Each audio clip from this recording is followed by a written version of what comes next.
students' reading comprehension skills. This journal article and study was written by Savet Ecker. The main focus of the study was on the Turkish language, and he wanted to see if using metacognition strategies really did help students with their reading comprehension skills.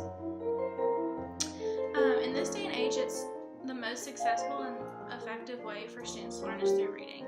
Reading has become one of the main focuses in teaching and learning processes in many schools. As stated in Ecker's journal article, he says that reading is an active process which increases the capacity of human knowledge, gives form to their thoughts and beliefs, brings them in personality. Reading is an extremely complex activity for not only students but as adults as well. So as you're, not just as students, you're going to be using, you could use metacognition strategies your entire life, and it could be really helpful for you whether you're in college, in your career, or just in your daily life, and you need it to be of some help to you.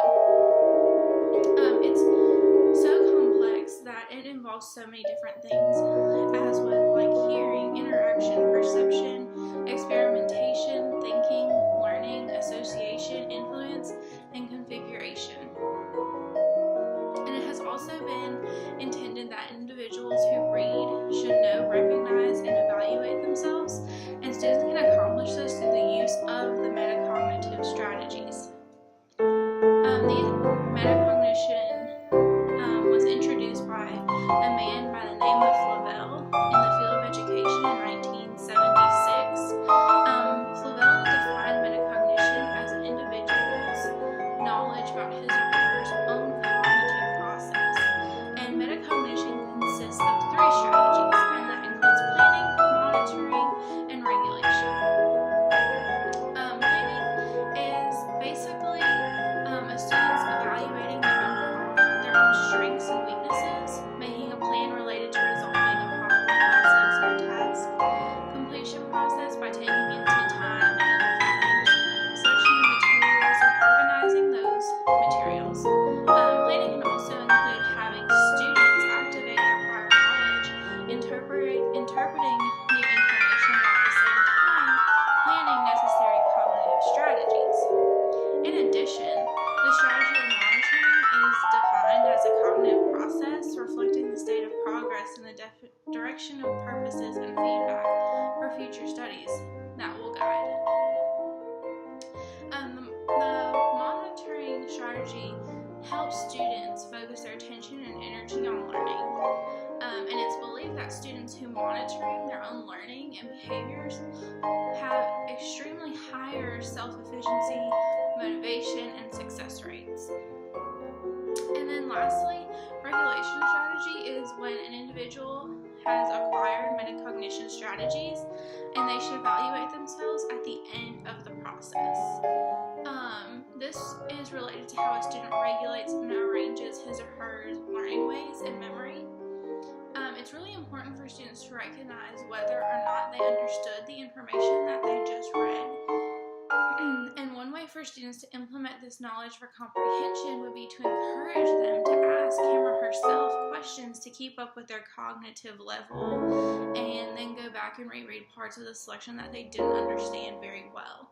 And as we would know it, that's comprehension. So did the students really comprehend what they read? Or did they kind of understand it?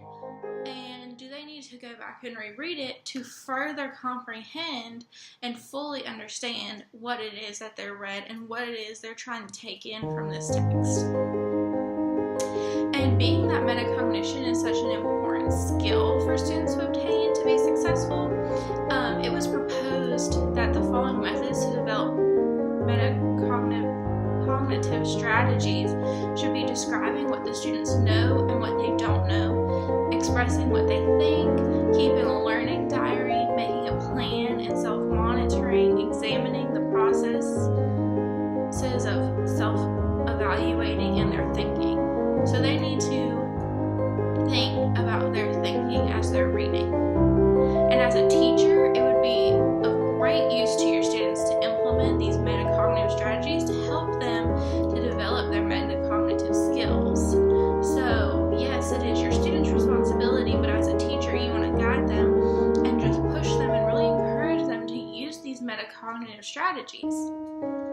And as a teacher, I personally would absolutely use these metacognitive strategies with my students once I get into my classroom, because it has been proved and confirmed that it is beneficial to use metacognitive strategies in the classroom and with your students to enhance their reading comprehension skills. And they really confirmed this through the study that they performed on the Turkish language course. The course was conducted on 65 fifth grade students in the year of 2012 and 2013, and it lasted a total of 6 weeks. And as a result, it did prove that the teaching practice in which metacognitive strategies were used, a significant increase on students' reading comprehension skills was used in favor of the experimental group. So, as a result of the teaching practice of metacognitive strategies on an experimental group of children, it was found that there is in fact an increase in reading comprehension skills in the Turkish language course. With this result, we can be confident that metacognitive strategies are effective and useful in increasing students' academic achievement, not just in the Turkish language course, but in any language course. So, it is used to improve these students' goals about reading and achieve them. With the help of this study's successful findings, it is important for teachers like me and many others to use this valuable information to implement metacognitive strategies in their own classrooms to help their students be more successful in reading, in their reading abilities, along